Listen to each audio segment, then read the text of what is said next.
Hello, good morning. Welcome back to my channel future with Herbalife. നമ്മൾ ഇന്നൊരു ചെറിയൊരു സ്റ്റോറിയിലൂടെ പറയാൻ പോകുന്നത് എന്താണ് ഒരു കോച്ചിൻ്റെ ധർമ്മം. ഒരു കോച്ച് എന്താണ് നമുക്കറിയാം. ഈ ബിസിനസ്സിൽ വലിയൊരു സംഭവമാണ് ഒരു കോച്ച് അല്ലേ. ഒരു കോച്ച്, സീനിയർ കോച്ച് അല്ലെങ്കിൽ നമ്മുടെ കോച്ചിൻ്റെ ഒരു ധർമ്മമുണ്ട്. എങ്ങനെയായിരിക്കണം ഒരു കോച്ച്? അപ്പോൾ അതൊരു ചെറിയൊരു കഥയിലൂടെ. കഥ എങ്ങനെയാണ്? ഒരു നാട്ടിൽ ഒരു കുതിര ഓട്ട മത്സരം ഉണ്ടായിരുന്നു. കുതിരകളുടെ മത്സരം ഉണ്ടായിരുന്നു.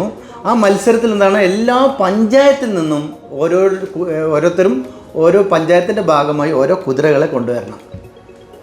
എന്നിട്ട് അതിൽ ആര് വിജയിക്കുന്നു അവർക്ക് സമ്മാനം. അങ്ങനെ വരുമ്പോൾ ഒരു പഞ്ചായത്തിൽ മാത്രം കുതിരയില്ല. ആകെ അവിടെ കൺഫ്യൂഷനായി എന്ത് ചെയ്യണം.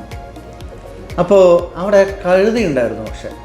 അപ്പോൾ അതിൽ കുറച്ച് ഹൈറ്റും വെയിറ്റുള്ള കഴുതനെ ഒന്ന് ഉഷാറാക്കിയിട്ട് ഇവനെ കൊണ്ട് ഓടിപ്പിക്കാം, മത്സരിക്കാതിരുന്ന മോശമല്ലേ എന്ന് ചിന്തിച്ച് ഈ കഴുതനെ കൊണ്ടുവന്നിട്ട് കഴുതയോട് പറഞ്ഞു, മോനെ നീ വന്നിട്ട് നമ്മുടെ അഭിമാനമാണ്, നീ വന്നിട്ട് മത്സരത്തിൽ പങ്കെടുക്കണം. അപ്പോൾ കഴുത പറഞ്ഞു, നിങ്ങൾക്ക് എന്താ വട്ടുണ്ടോ? എനിക്ക് പറ്റില്ല. കാരണം ഇത്രയും തടിമാടന്മാരായിട്ടുള്ള കുതിരകളുടെ കൂടെ ഞാൻ ഓടാനോ ഒരിക്കലും സാധ്യമല്ല, പറ്റില്ല. എൻ്റെ ഇമേജിൻ്റെ പ്രശ്നമാണ്. എന്നെ നാണം കെടുത്താനാണോ നിങ്ങൾ എന്നെ ഈ മത്സരത്തിൽ പങ്കെടുപ്പിക്കുന്നത്? അപ്പോൾ ആ കോച്ച് പറയും, മോനെ നിന്നെ കൊണ്ട് പറ്റും. തോളിൽ തട്ടിയിട്ട് കഴുതിൻ്റെ പുറത്ത് തട്ടിയിട്ട് പറയും, നിന്നെ കൊണ്ടേ പറ്റൂ. നീ ആരാണെന്നാണ് നിൻ്റെ വിചാരം? നീ സൂപ്പറല്ലേ? നമ്മുടെ രതീഷ് ചേട്ടനൊക്കെ പറയാറില്ലേ, നീ സൂപ്പറല്ലേ എന്നൊക്കെ പറഞ്ഞ് പ്രൊമോട്ട് ചെയ്യുന്നവരെ, നീ സൂപ്പറല്ലേ മോനെ എന്നൊക്കെ പറഞ്ഞിട്ട് ആ കഴുതിൻ്റെ തോളിൽ തട്ടിയിട്ട് പ്രൊമോട്ട് ചെയ്യും. കഴുത അപ്പോൾ ഓക്കെ ആയി, മോട്ടിവേഷൻ വന്നു. അന്ന് അങ്ങനെ മത്സരത്തിൻ്റെ ദിവസമായി. മത്സരത്തിൻ്റെ ദിവസത്തിൽ കഴുത വരിക. ആ പഞ്ചായത്തിൽ നിന്ന് കഴുത വന്നു. ബാക്കി എല്ലാ പഞ്ചായത്തിനും തടിമാടെ നല്ല സ്ട്രോങ് കുതിരകളും വന്നു.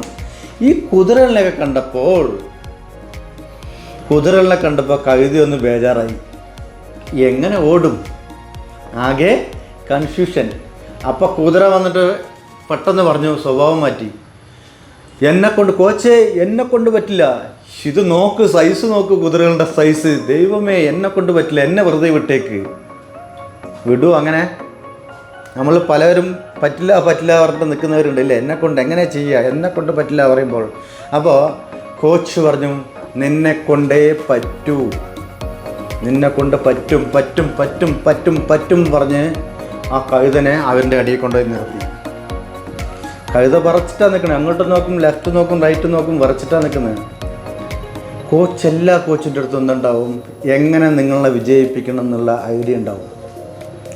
അവിടെ റെഡി 1 2 3 സ്റ്റാർട്ട് എന്ന് പറയുന്ന സമയത്ത് കോച്ച് എന്ത് ചെയ്യും പറഞ്ഞാൽ, ഇച്ചിരി മുളക് പൊടി എടുത്ത് വന്നിട്ടുണ്ടാവും. കഴുതൻ്റെ വാല് പൊക്കും, ഇടേണ്ട സ്ഥലത്ത് മുളക് പൊടി ഇട്ട് കൊടുക്കും. വാല് പൊക്കി ഇടേണ്ട സ്ഥലത്ത് മുളക് പൊടി ഇട്ട് കൊടുത്തു. ഇപ്പോൾ എന്നെ കൊണ്ട് പറ്റില്ല എന്ന് പറഞ്ഞ കഴുത ഓടുക. എങ്ങനെ?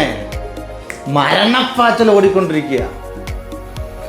ഈ കുതിരകളെല്ലാം ഓട്ടം നിർത്തി. പക്ഷെ കഴുത ഓട്ടം നിർത്തിയില്ല. കഴുത ഓടിക്കൊണ്ടേയിരിക്കുക. സോ ഈ കഥയിലൂടെ ഞാൻ പറഞ്ഞു തരാൻ നിങ്ങൾ ഉദ്ദേശിക്കുന്നത് ആ മുളക് പൊടി എന്ന് പറയുന്ന സാധനമാണ് ആ ട്രെയിനിങ്. മനസ്സിലാവുണ്ടോ? നിങ്ങളെ കൊണ്ട് പറ്റില്ല എന്ന് പറഞ്ഞിരിക്കുന്ന സമയത്ത് ആ വാല് പൊക്കി ഇടേണ്ട സ്ഥലത്ത് ആ മുളക് പൊടി വിതറിത്തരുന്നില്ലേ? ആ വിതറിത്തരുന്നതാണ് നമ്മുടെ വെൽനസ് അക്കാഡമി ട്രെയിനും. ആ പണിയാണ് ആര് ചെയ്യുന്നത്? നമ്മുടെ ഗ്രേറ്റ് കോച്ചായിട്ടുള്ള രതീഷ് ചേട്ടൻ ചെയ്യുന്നത്. ആ മുളക് പൊടി ഇട്ട് തരലാണ്. അപ്പോൾ ആർക്കൊക്കെയാണോ ഓടാനുള്ള സ്റ്റാമിന ഉള്ളത് അവർക്ക് പൊക്കി മുളക് പൊടി ഇടേണ്ട ആവശ്യമില്ല. ബാക്കി എല്ലാവർക്കും മുളക് പൊടി ഇട്ടുകൊണ്ടിരിക്കുക.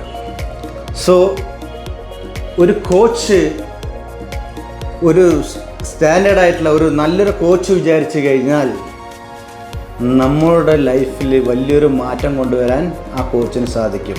അപ്പോൾ കഥ ഇഷ്ടപ്പെട്ടിട്ടുണ്ടാവുമെന്ന് വിചാരിക്കുന്നു. വീണ്ടും പുതിയ സ്റ്റോറിയുമായിട്ട് വീണ്ടും വരുന്നവരേക്കും ബൈ.